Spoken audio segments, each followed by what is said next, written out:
Welcome to How to Talk to Kids About Anything with Dr. Robyn Silverman, a podcast loaded with practical tips, powerful scripts, personal stories, and simple steps to make even the toughest conversations easier. So get ready to get the information you need to make the impact you want from someone you trust, your friend, parenting expert, Dr. Robyn Silverman. Hello and welcome to How to Talk to Kids About Anything, where we give you the tips, scripts, stories, and steps to make even the toughest conversations easier. I'm so honored to be your host, Dr. Robyn Silverman, child and teen development specialist, author, and speaker, and most importantly, parent of two great kids who give me the opportunity to love, learn, and grow every single day, whether I want to or not. Believe me, I get it. It's not always easy, but we're in this together, and we have some great people helping us along the way. So most of you probably know I've been writing the Powerful Words program for after-school programs in schools for over 15 years now. It's a program that focuses on one powerful character word a month with scripts and tips and a full curriculum to teach and encourage children to become a strong citizen of their household, their school, their community, and their world. And I'm writing a book about that stuff right now, and I'm doing some family action blueprints on it for the house, for the home. More on that is coming. So personal development and character education are really important to me, and I know it's important to all 65,000 of you who have been downloading the podcast over the last year. So I get really excited when I meet other people who share my viewpoint about the need to sort of shift our attention from academic success and sports success to one that focuses on positive youth development and personal growth. While the terminology of family values might conjure up heated arguments we've heard on the political trails for years, it doesn't need to be that way. It's important to determine what our family values are, and in order to provide a foundation to our children and ourselves to live life in a productive and wonderful and meaningful way, we need those family values right there. These values become our grounding force. They become our decision makers when we're wondering what to do in challenging situations and in questionable circumstances. They become the voice in our heads, the song in our hearts, the governing energy inside our bodies. They truly are important. So how do we figure out what our family values are, and how do we convey them in a way that they do become the ground, the foundation for our children? Well, I'm so thrilled to have my colleague, Dr. Marilyn Price-Mitchell, on the show today so that we can have a good conversation about all of this together. Dr. Marilyn Price-Mitchell is a developmental psychologist, speaker, and fellow at the Institute for Social Innovation at Fielding Graduate University, where she studies how young people become caring family members, innovative workers, ethical leaders, and engaged citizens in an increasingly complex society. She's a founder of Roots of Action, a website that shares research-based resources on positive youth development with parents, schools, and communities, with an audience of over 500,000 readers each year. She's the author of Tomorrow's Changemakers, Reclaiming the Power of Citizenship for a New Generation, and a contributing writer at Psychology Today and Edutopia. So welcome, Dr. Marilyn Price-Mitchell, to How to Talk to Kids About Anything. Thanks, Robyn. It's a delight to be here. Well, I'm so thrilled you're here. I just feel like you and I have such a similar way of looking at life and children and families. So I'm excited to have you, and I'd love to know from you before we get into the meat of the matter. For those people who haven't had the opportunity to meet you, read your articles or your book, can you tell us what gets you up in the morning and what got you so focused on family values and sort of character-based guiding principles that you're known for in your work on your Compass Advantage and in Roots of Action? Well, thanks, Robyn. I have had a long career, believe it or not, in corporate America. And that's where I started out working with adults and leadership training, communication skills, and so forth. And in over many years, I began to realize that young adults were coming into the workforce without the skills that they needed to really succeed, and they were not they were not the academic skills, they were the internal skills, the things like resilience and being aware of self and integrity and so forth. So about 15 years ago, I made a shift from working in big companies to going back to getting a PhD and focusing on adolescent development. And because I realized that it's during childhood and adolescence where these core abilities are really developed. And I wanted to be a part of changing the dynamics of how these things grab hold in those years and how they affect kids as they grow into the workforce. Excellent, excellent. And I agree with you that so much of our work needs to be focused on those teen years and those young years as children are getting a hold of who they are and how they Absolutely. fit into the world and who their family is. So your Right. work as well as mine is based strongly into positive youth development. And for those listening now, can you explain from your view what positive youth development really is and how it informs your work? Well, I think one of the best ways I like to help people understand positive youth development as both a field of study and a practice is to kind of compare it to preventative or integrative medicine. So, of course, we have to continue to study how to cure diseases, just as we have to continue to study how to treat and manage undesirable behaviors or mental health issues in children. But the treatment of these deficits, from temper tantrums in young children to risk-taking behaviors during adolescence, have been the primary focus of parenting for way too long. Agreed. Yeah. And so rather than focusing on all of those deficits, positive youth development really seeks better ways to foster health and well-being rather than merely correcting or curing or treating kids for their maladaptive tendencies, right? And so this way of thinking looks at how kids develop positive internal strengths like character and courage and imagination and all of the other wonderful core human assets we have. And so I see these strengths as the foundations of well-being and thriving throughout life. And I think the research shows that they really are the essence of who we are as human beings. Right. And those internal strengths are what helps kids to really thrive in our world instead of just sort of survive. And I Right. know, from my work in positive youth development, I sort of created, a mantra that, sort of sets up everything that I do, which is that young people are assets to be developed, not deficits to be managed. And you brought Right. about that idea of deficits just now, where we focus so much on what do they lack and how can Right. we sort of bring them up. And even I remember, even right before I started my doctoral work, somebody asked me about what I was interested in, and I really didn't even have the words. I was just like, I want to do something like before the bad things happen, or Yes. like I just was, I was talking to them about it, and they're like, well, you're really not talking about prevention, which was like a huge word out there at the time Right. when I first was starting. And this was, back in, I don't know, 97 or something like that, showing my age. But, it was where I was like, it's not really prevention because No, it's I'm not. really Yes. not trying to talk about like what's wrong with children, but I want, and they're like, oh, and somebody said, it's promotion of positive development. I'm like, yes. Like, Right. So it was all about those strengths. And I love that you come from that same cloth and that you're really, trying to help kids and families see those strengths.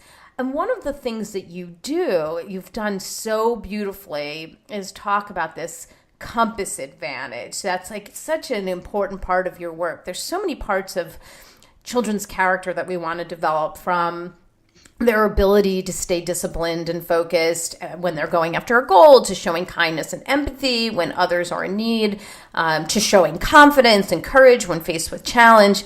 And your framework that's based in positive youth development is called the Compass Advantage. And I'd love for you to tell us about what led to that. What is it? What are those 8 core abilities that you talk about in that Compass Advantage? Right. Well, first of all, I'm a narrative researcher. So it means that I study and analyze stories, human stories, and I look for the common themes among them. Neat. And I began studying the life stories of college students who were highly engaged in civic or environmental projects. And I wanted to discover how these young people grew to become engaged citizens and leaders in their communities. So this is how it all started for me. And what I discovered was really fascinating. My research showed that these young people had developed these 8 core abilities throughout their lives, the combination of which helped them thrive in whatever endeavors they chose. So as you mentioned, I created this framework called the Compass Advantage to illustrate that the core abilities really operate like an internal compass for kids. They help them navigate their lives in meaningful ways. So the core abilities are curiosity, sociability, resilience, self-awareness, integrity, resourcefulness, creativity, and empathy. And as I researched these internal strengths over the last number of years, I've discovered that they are key to the development of all children, not just those who become civically engaged, right? Those are the abilities that help kids thrive in life and in school. Oh, it's just such a neat idea, and I'd love to get into that more. Before we delve into that Compass Advantage, you mention on something that I've read, this parenting promise, and it has to do with your Compass Advantage. But I want to just start there before we sort of delve into that a little bit more. Why do you think it's important for parents to set, I would say, like a particular intention around their parenting, an expression of these values, these family values, or this Compass Advantage, straight out in sort of a parenting promise aspect? Well, when you started the conversation today, you talked about family values and how they inform who you are as a parent. And I think that so often parents don't take the time because they are so busy with all of those every day. Yes. Yeah, it's like all of the things that happen every day that we don't take the time to think about that higher purpose that we have as parents and that the values that we hold for our children. So what I've discovered in my research is that those values are really the core of how kids develop as human beings. And so if we lose touch with those values and only pay attention to the daily, homework and taking our kids from here to there, our kids miss out on some really important learnings and meaning in their lives. So the Compass Advantage and this parenting promise that goes along with it really helps us shift the focus from trying to correct all those perceived deficits on a daily basis to really envisioning a higher purpose for parenting. And that purpose really is to understand and to really begin to intentionally foster these 8 abilities in our kids every day. So important. I just love what you're talking about here. It's really a mindset, a parenting mindset, right?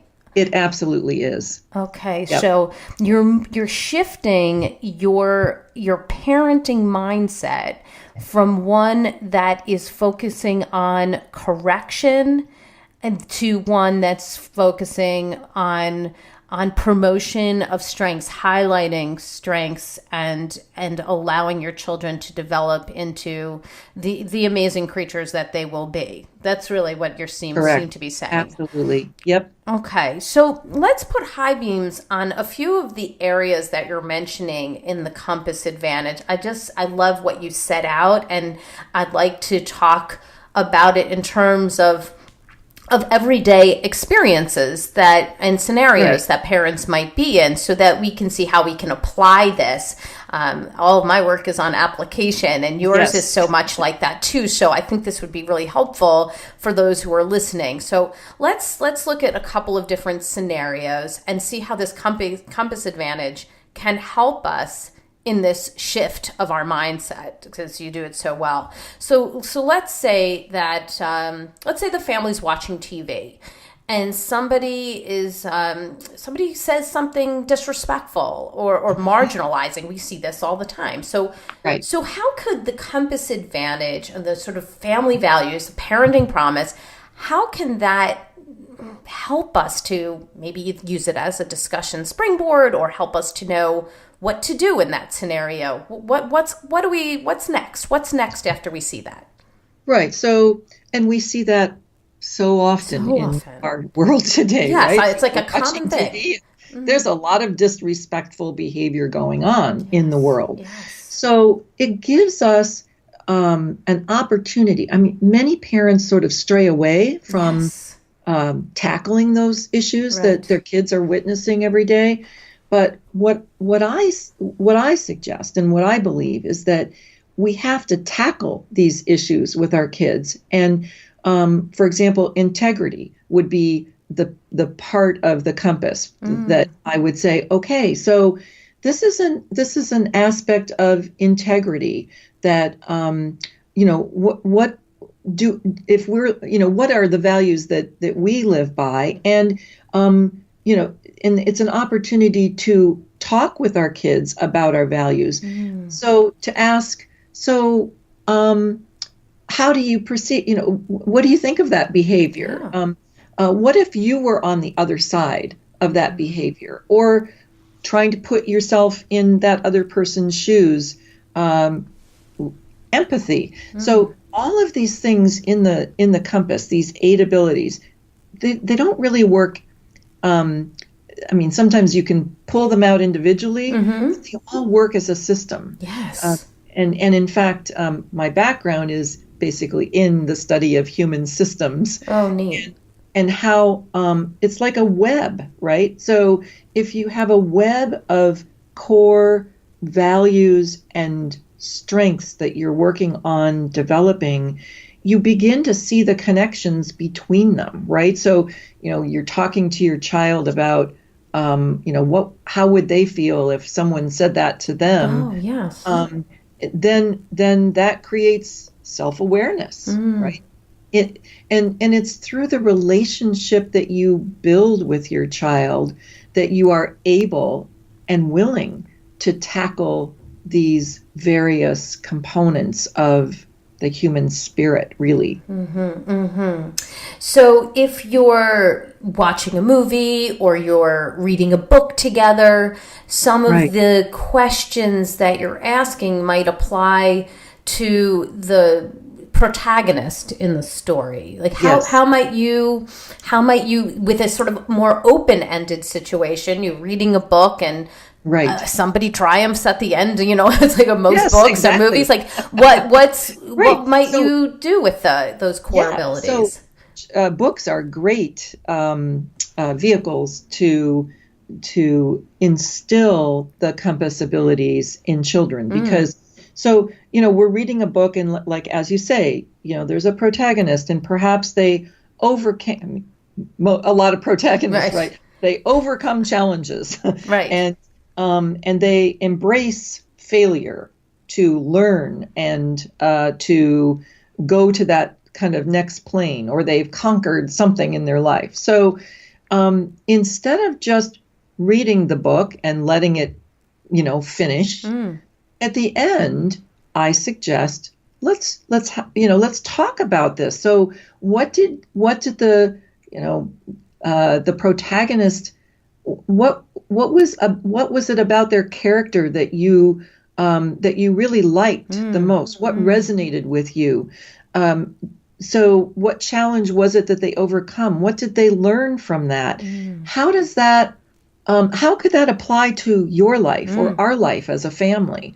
So you're constantly using and thinking about these higher level, purposeful things that we parent around, and you constantly have them in your mind so that you can draw on them when you're reading a book or when you're watching a movie. Let's say, you finished watching a family movie and, usually something really resonates about a character or about what they had to go through to overcome a challenge.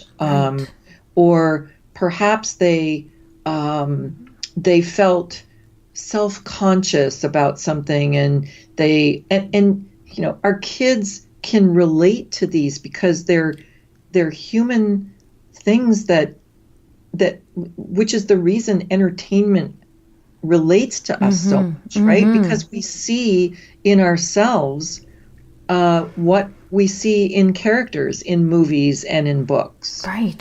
So what we want to do as parents is we want to use that to help our kids become more self-aware, to become more resourceful. I mean, many times in books, or movies, the protagonist has achieved great goals. Right? They've worked hard. They've solved problems. So what can we gain and learn from these books that help us be a better family, that help us create, work on goals together, to be creative? I mean, all of these abilities are wrapped up into heroes and heroines of stories. Right. And so you can even be, pulling something out from a movie or a book and say, this quality of resourcefulness, being able to, scrape by on very little, but really live large, reminds me of grandma when she did whatever. Yes. Or I really see the protagonist as reminding me of you and the way that you tackled that one issue in school. It's sort of a neat way to highlight a characteristic, a trait, a value without it seeming forced. Exactly. You are right on. I mean, that's what you want to do, is you want to help kids understand how these abilities live inside themselves through many different channels, right? And just exactly what you said. Yeah, no, it's a really great system, and I love that it's systematic. That you're not just pulling one thing. Today we're going to be talking about resourcefulness. So, what about there are situations that are certainly very challenging for our young people, and I'd love to get into maybe some more specific things, because I think you would have such good answers to how you can use this compass advantage here. Like, for example, your child comes home with, a really bad friendship issue, or he witnessed bullying, and he, and it's, yes, of course, he or she is telling you about it. But how could that be an opportunity to use your system of the compass advantage to tackle that issue or respond to that issue, or sort of interpret that issue in a unique way? Right.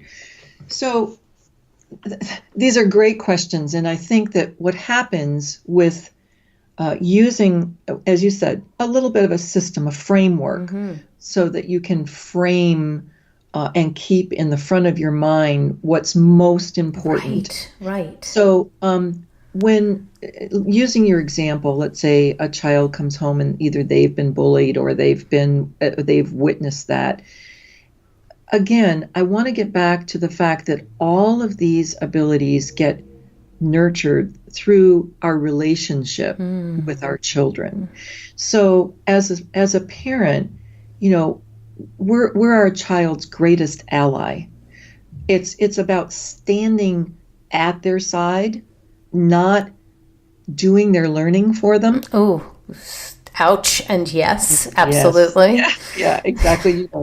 And so it's not so often I think parents have the tendency to say, "Oh my gosh, that's such a terrible person," right? Or something comes home from school and the teacher has done something, and like we're already judging the teacher, right? Before we've actually just even heard what the situation is. We're always taking our child's side and defending our child. Oh, yes. And it's not about doing that. It's about getting your child, being there for your child, and helping your child see the situation through new lens. So, using the bullying example, so getting them to talk about what that felt like for them. How did it? So, you're probably familiar with somatic work, just getting kids to feel in their bodies. What did that feel like? So, oftentimes kids feel tense in their chest, or they've come home and their shoulders feel heavy, and or they have headaches, or lots of different physical sensations, what we call somatic reactions. Every time we get a child to just take a moment and reflect and just check in with how they're feeling in their bodies, what they're sensing in their bodies, helps them become more self-aware that, gosh, this bullying situation that's going on, it's making me sick. Right? It's actually giving them sometimes an upset stomach, or and then to go on to weave through as many of these as you possibly can, and helping your child, asking them questions about, well, again, what might they do the next time? Not telling them what to do the next time, but allowing them to really understand their own processes of how they would do things differently themselves. Again, empathy, resilience. How do they face challenges? These kinds of challenges that come up from other children. It's not because we can't solve all of these things. We know this by now. It's like, this is a world filled with challenges. And it's not really about solving all of the challenges or the deficits like we've talked about, but it's about helping your child be the person that they want to become in the face of these challenges. Oh, so beautifully said. That's such a quotable. I love that. I'm sure I'm smacking that right on a meme right there. That's just so outstanding. And, I think you've tipped us off a little bit to think about, as parents, that resilience piece is tough. It's tough, yes. It's tough because it suggests and necessitates us stepping back and allowing our children to face challenges without us rescuing them and keeping them from feeling the strife and frustration that one does when they are challenged. It also, if we do that, of course, then we are tripping them up because we're not allowing them to gain the resilience that is so important. We've talked a lot about success and failure on this show. Best-selling author Jess Leahy. We talked about mental strength with Amy Morin. And so I'd love to delve into that a little bit more with you. Like the very common scenario that, often we stamp certain things with a sticker and a good job. So let's say a child has been struggling with math or spelling or a paper testing, whatever it could be. And from the first hand, we've got to step back and allow them to work on the challenge without trying to fix it for them or telling them the teacher's terrible. But let's say that they do finally overcome that challenge, with maybe some hard work or walking the trenches and just experiencing it. I mean, even if they don't succeed, but they stuck with it. Let's just say they stuck with it. So what could we do beyond either saying nothing, which I think so often we let sleeping dogs lie when good things happen. We're like, oh, good job, or all right, let's carry on and move on to this next thing that you're having a trouble with.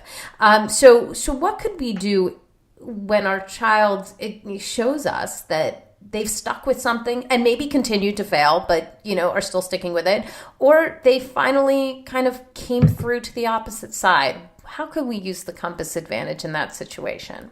Mm-hmm. Well, you've probably delved into the issues of praise and the positives and negatives of praise on your show, I'm sure. Mm-hmm.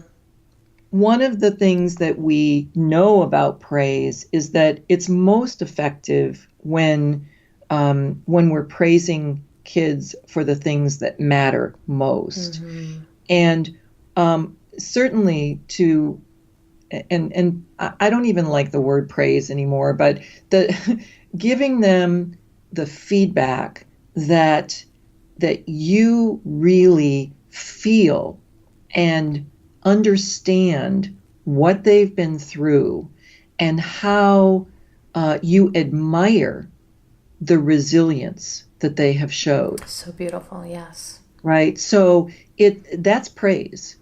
Right. It is and praise. It's specific. It's more specific. It's so beyond the good job, the sticker on the paper that says super. It says, I acknowledge that this was tough for you. Struggle. Exactly. I see that you worked hard on this. You worked through something. There's something inside you that was at work here. And I admire that thing that was at work here, your resilience, your stick-to-itiveness, your determination, your perseverance. It says something different. It doesn't. It's so different than the good job.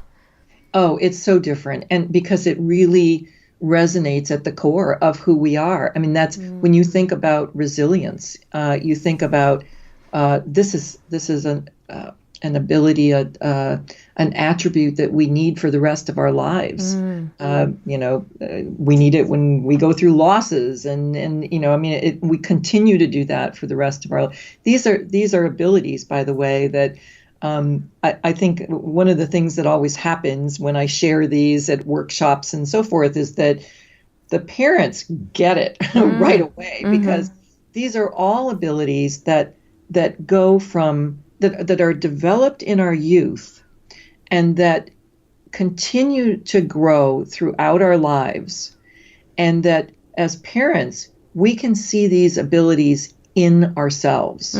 So it's like we can share these with our kids by sharing perhaps stories of when we went through a hard time and how we became resilient, or some of the things that have made us more self-aware.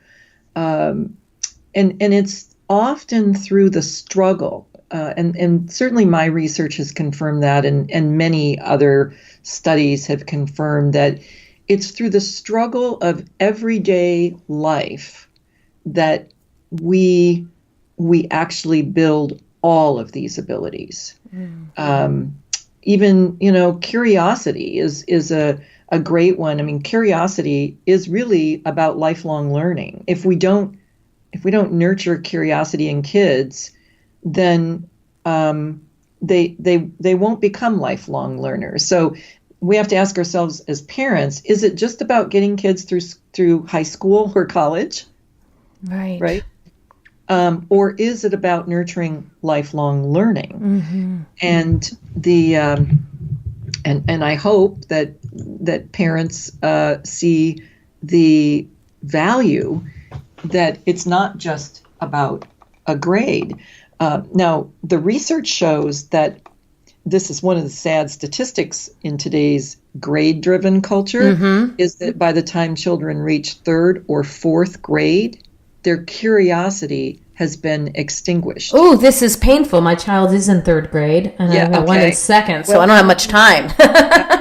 Well, and the reason for that is that because that's about the time they start to begin to focus on getting learned answers to test questions. Right. Flashcards help them memorize, but in the process of focusing on grades, they lose the sense of discovery that they had when they were much younger. The sense of discovery that they were born with. Yes. And when they lack that curiosity, many kids enter middle and high school totally uninterested in learning and totally interested in just grades. Which is sad, yes. External, right? The external, not the internal. Right. Well, they're getting praised for that, right? I mean, it's exactly the grades say you're doing it. You're doing it well. Yes, exactly. So here it is. It's the shift from the external to the internal that parents need to make in nurturing these internal abilities in their kids. So in the sense of curiosity, and I see it in my son, he's like such like a nature science, like loves all of it's picking up everything off the ground. Did you see this rock? Did you notice this sunset? Yes. He is just all about it. So in the sense of curiosity and that internal value, what would you say is like one or two things that we can do as parents to sort of shift that attention from just the external to looking at how we can foster that curiosity in our children? Well, again, it's praising them situationally for the kinds of things that they're doing that is showing how curious they are, and not answering their questions for them or doing their work for them, but helping them, supporting them as they engage in their own sense of discovery. So, I remember my own daughter as she was going through school. She's 35 now, so she's totally grown. But the science projects in classes and homework that kids have, it's so easy to, as a parent, you want them to get that A. Yes, right. And so the work on the project is about the A.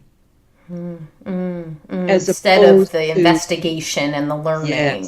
Yes. So whatever you can do to nurture that, the questions being answered.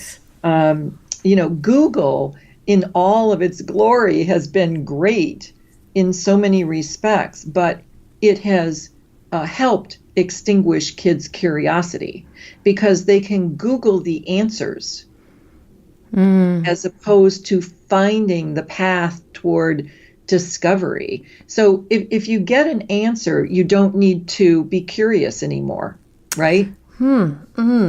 Okay, so let's say the child wants to learn more about whales. Let's just say, I'm wondering, Mom, how heavy is a whale? Or, where would I see them? Or what color are they really up close? Or what does their skin feel like? And they are asking some curious questions about something. What would be your suggestion for a parent so that they're cultivating the curiosity instead of just like, let's Google that and find out? Right. And I'm not saying that you shouldn't Google the answers to questions that kids have and teach them how to use the internet to discover the answers. Sure. But here's the thing, is that we have to teach them how to go deeper than finding just the answers. So, the questions would be, so what makes you curious about that? So what is it that asking them deeper and deeper questions about how they're exploring the world around them, and valuing the different ways that they learn. So oftentimes parents learn differently than our kids, right? Right. And so I learned so much from having a daughter with learning disabilities. Sure. Because she learns very different than I do, and having the patience to stay with her the way she was learning, right, is not the way I was learning, but to encourage her own learning because eventually what curiosity and creativity lead to is they lead to innovation. Right. So they lead to the creation of new ideas, new products, new discoveries, new services for disadvantaged populations, new discoveries for how to solve environmental problems. So it's like, it's not just an answer. No, you're right. You're right. And my son does seem to come up with all these ideas about. I was talking this morning about, he said, Mom, come over here to the refrigerator. And he's showing me like the dial for, how cold it should be. And he's like, wouldn't it be neat if we all had a button like this and we could carry it around the house and then we could like make it colder or hotter depending on how we want to be in each room. That's so cool. Right. So it was so cool.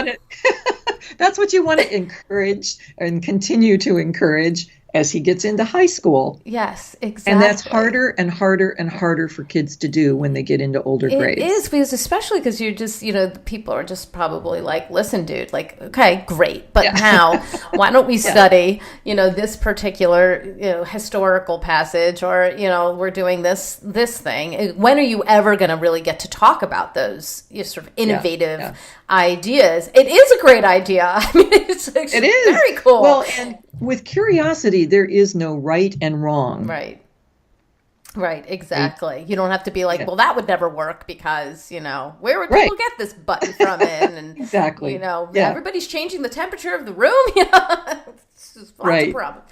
Okay, so I get it. And I just like the idea of just encouraging the questions, encouraging them to explore it further and explore things that haven't been done before. Even the crazy ideas. We talk a lot about brainstorming when I'm presenting and trying to help people understand that it's not about rating something good, bad, or this wouldn't work, or this is a stupid idea. It's about getting all the ideas on the table because the craziest idea may be the one that works. So let's get it out as adults even. And people are very concerned about doing that because they don't want to look foolish and they don't want to be embarrassed, or they, feel like, well, maybe we should just stick to the straight-laced ideas. But hey, who's made progress with just straight-laced ideas? Exactly. And sometimes kids don't feel like they are heard and understood at school with those kinds of creative ideas. Agreed. And so because school is so programmed to, we've got curriculum, right? And the kids are learning the certain curriculum. And so I think it's even more important for parents to in their homes to really help their children feel seen, heard, and understood by them. And we know from research that when kids feel that way with their parents, and that, again, it's the relationship of just feeling like your parents understand, they hear you, they see deeper into who you are as a person through these 8 abilities, because out in the real world, in school and so forth, people don't often take the time to get to know you as well as obviously as your parents know you. And that's the key relationship that children have to take root and thrive. is that parenting relationship. So then is the idea to just keep asking your kid, like, tell me a little bit more about that, or how would that work? Or sort of prompting them to talk about it, and then also underscoring, wow, that's a really innovative and creative idea. I like, Yes. I like hearing about that. Why don't, maybe you can write it down or draw a picture or send it to so-and-so, or, get more information on how exactly that would work. How might we do that? Right. Okay. All right. Yeah. I think that's really an interesting way of going about things, and certainly a different way of learning, considering so much is rote memory right now. So before we kind of end up with everything, I just want to ask you one more question along those lines. Sure. Because, there's a tricky topic that's come up many times, which is on making mistakes. And, we know to err is human, but to me, it feels like we spend so much time trying to be perfect or burying the mistakes, or we, as we've sort of hinted at, rescue our children before they can make them. So I'm wondering how you might advise parents to handle a situation when they see their child actively making a mistake, or it's already happened, they failed the test, they forgot their homework on the table, they yell at the friend, they missed the goal at soccer or whatever. Right. What needs to be done or said in this situation that would ground that mistake in this compass idea, rather than going towards the hey, bummer, dude, or next time we'll do better, or whatever. What we do. Right. And this is a very challenging, I agree. It's a very challenging topic for parents, because there are some, I talked to a parent recently who, their teenage son just isn't doing anything, right? He's failing all of his topics, right? All of his subjects. Tough. And yes. so, there's certainly a wide range here of failure, right? So there's the little failures and there's the big failures. And, but there's, I think, the one thing that we fail as a society to recognize is that our imperfections and our failures, and just the opportunity that we have to be vulnerable with each other, is really another opportunity to cultivate wisdom. And one of the things that, I think that parents have to, just sit down with their children and say, look, here, share what kind of grades you got. If you share some of your own failures. Be vulnerable with your kids. Show them that you are not perfect. Right. I think one of the things that parents lose track of, the fact is that they are not perfect. Oh boy, believe us, right? We're not perfect. Yes. Yeah, but and you know what? Kids know that we're not perfect. Right. They see our imperfections. And so why isn't it okay for our children to not be perfect? Right. And I, when you asked me originally, when we started out, about how I, what makes me get up in the morning and how I kind of found a passion for this work, part of it, through career, being in the corporate world and seeing what I did, that's part of it. But another part of it for me, and I think for many of us who are in this business, is just from our own parenting experiences. And I, having raised a child with learning differences, helped me see that it wasn't about how she failed, or how she didn't get the grades that she wanted, or that she could never live up to her own expectations. It was about how she persevered and became resilient in the face of those challenges. And as I look back now, quite a few years, I am so proud of the person that she has become, and it has nothing to do with how she succeeded in school. And when I look at these. I mean, I didn't have these 8 core abilities. I hadn't done the research that I've done when I was parenting.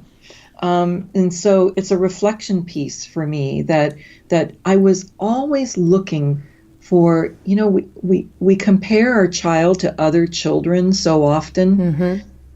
And particularly kids who learn differently, who don't get straight A's at school, who aren't the champions of the various sports teams and so forth.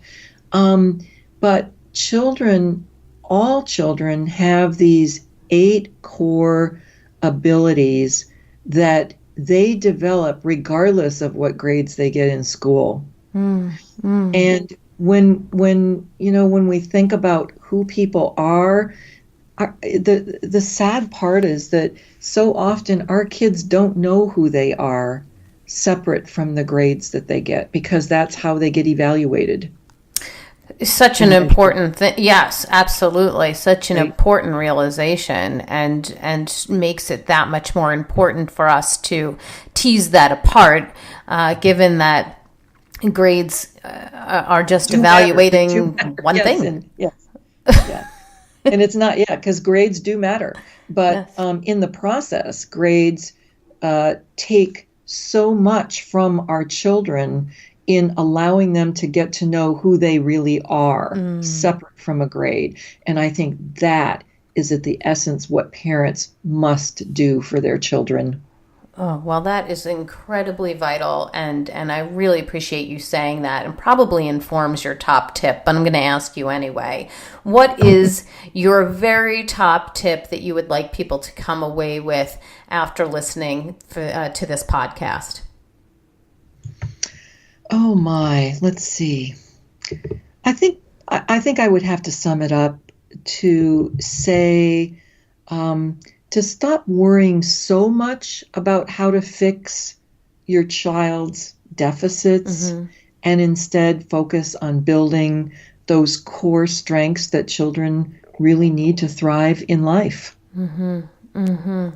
Very important, and I agree with you. If we can focus more on strengths, children will rise to the occasion.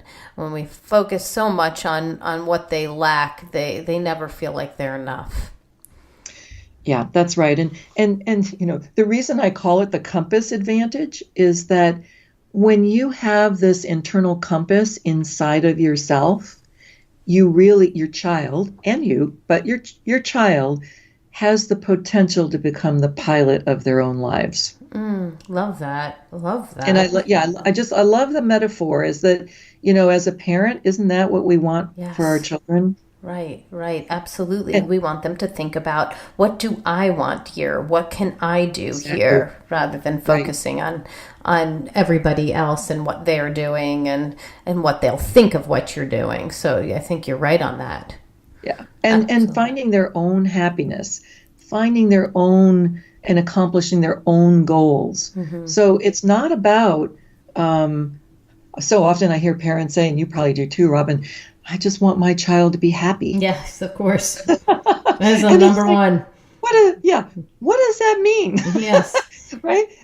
And for me, what that means is allowing my child to live a life of their choosing and to do so with grace and empathy and integrity. And how I can help them do that is my role as parent. Ooh, love it. Get chills. Love that. Oh, that is beautifully said. And we need to stick that up in the office and just go by that because, right up in the kitchen. So what is the resource of the week? Where would you like people to go in order for them to learn more about you and the great work you're doing? Well, the website that really highlights my work is at rootsofaction.com. And I might point people, there's a lot of information there, and it is built around learning how to parent with through the compass framework. But one of the places that, since you mentioned the parenting promise, I'll point people to go to the resources section of the website, and there you will find the parenting promise. You can print it out. You can hang it on your refrigerator. You'll also find a resource that was developed by some middle and high school kids called I Have a Dream. And I worked with a group of teenagers to develop this, also this statement. And what I wanted to find out is what children want, right? Right. And so what that I Have a Dream statement is all about is they're coming out and saying, look, I want to be guided by my own compass, not what by others believe I should do, right? I want to learn and grow from my relationships and experiences, both good and bad. And I want to be loved and appreciated for who I am, not just for what I achieve. Oh, very important. And that sounds like a great page. We're going to be putting all of this in the show notes so we can put links for all of these so that people know exactly where to go, because you have so much and great resources that I think people will want to look up and download for themselves. So thank you. Thank you so very much for joining us today. You're welcome. It's just been wonderful to talk with you, and we are on the same page, and continued good luck with all of your work as well, Robyn. Oh, thank you so much. I really love what you've said about really helping kids to listen to their internal compass. The work is incredibly important. And I think that ultimately, if we can help parent in this direction and teach in this direction as coaches, as teachers, as parents, that we are going to really have a very dynamic community of go-getters, of kids who are doing creative and interesting work that are going to solve a lot of problems and help us to build ultimately a better world. So I think your work is right on and just exactly what we need right now.